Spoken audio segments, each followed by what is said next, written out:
How would you like to be a student for a day? I'm sure you would. And that's why I'm here today with Eddie Duran at the Socrates Park in Astoria, right by the East River. We're joining the Coastal Classroom. We're gonna explore what the human impact is on the East River throughout some STEM-based activities. So let's go. We don't want to be late for our first day of school. Come on.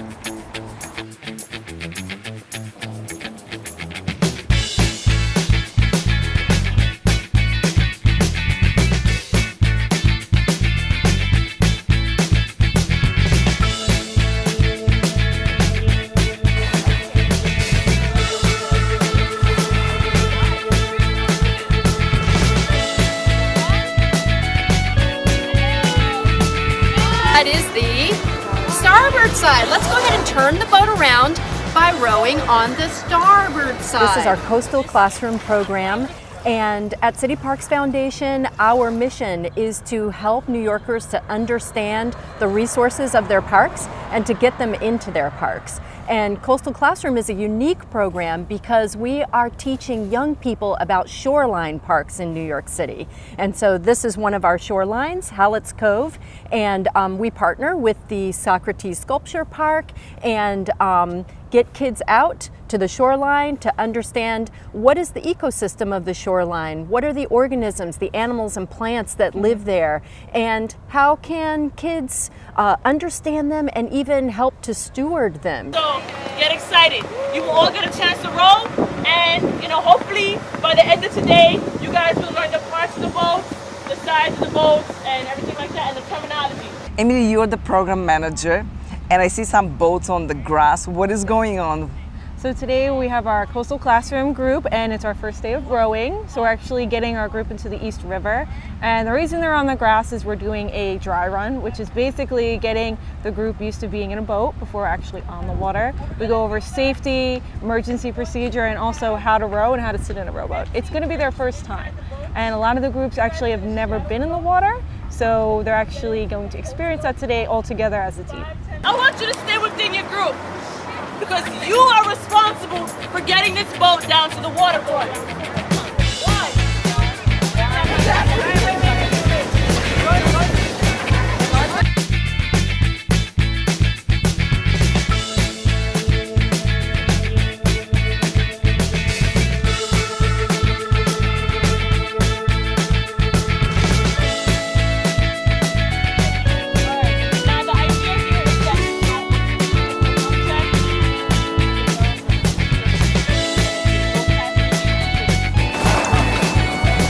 Going.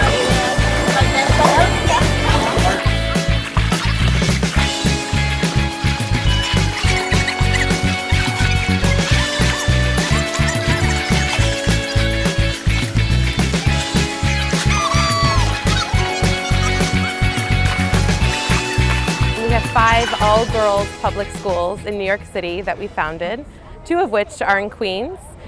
The one that we're here with today is the Young Women's Leadership School of Queens. This was our second school that we founded in New York. And this summer, we have an Explorers program, which is all about getting girls outside of their school and their neighborhoods and exploring the city. It's all about risk-taking and leadership development. And so we have a program where we're actually sending our students on 4 different days to Hallett's Cove through the Coastal Classroom program. Is that your first time on a boat? No, I went last week, but I've never done this before, like out. We were close to the shore. So you work as a team, always in concert, always together. That's how you get somewhere in a boat. Beautiful, you're doing wonderfully. All right, Cynthia, you pull on your side, on the port side.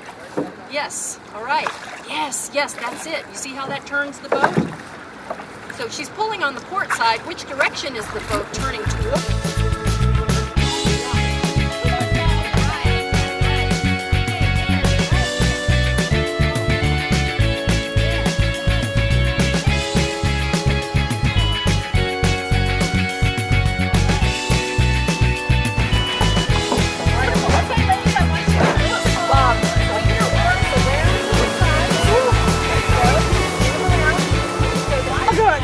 That was so much fun. Very hot, but fun. I learned how to saint.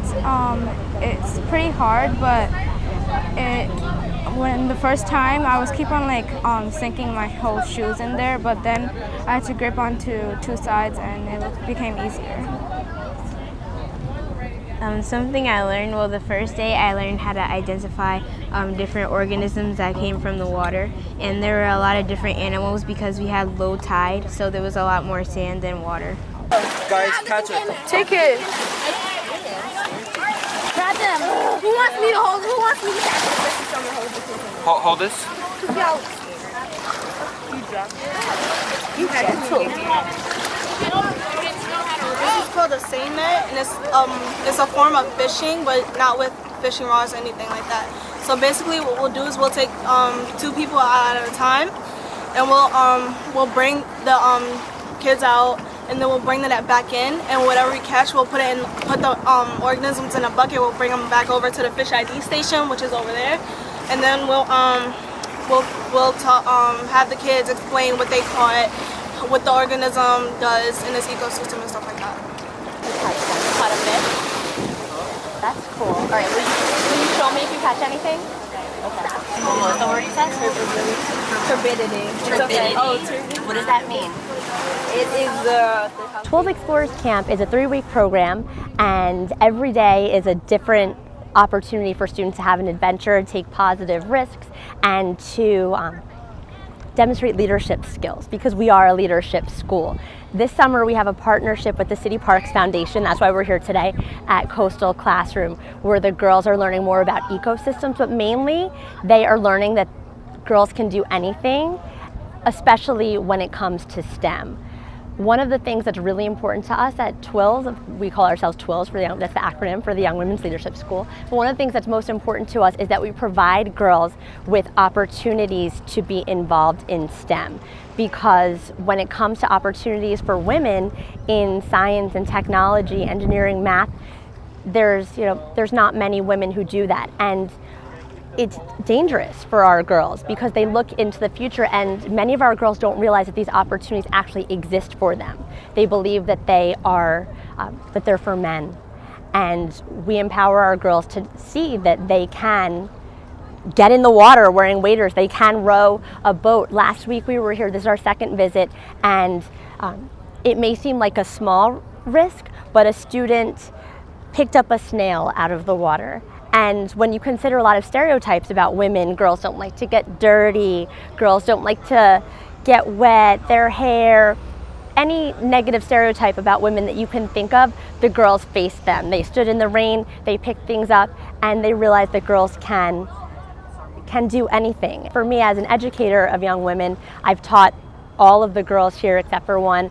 Out of the counselors that we have, I've taught 3 out of 5.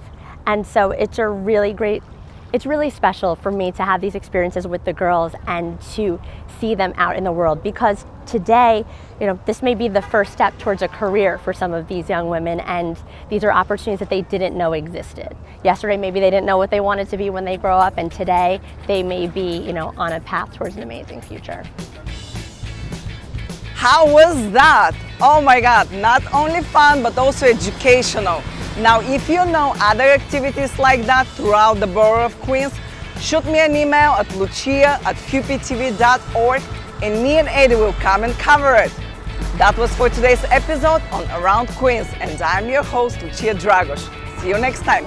Bye.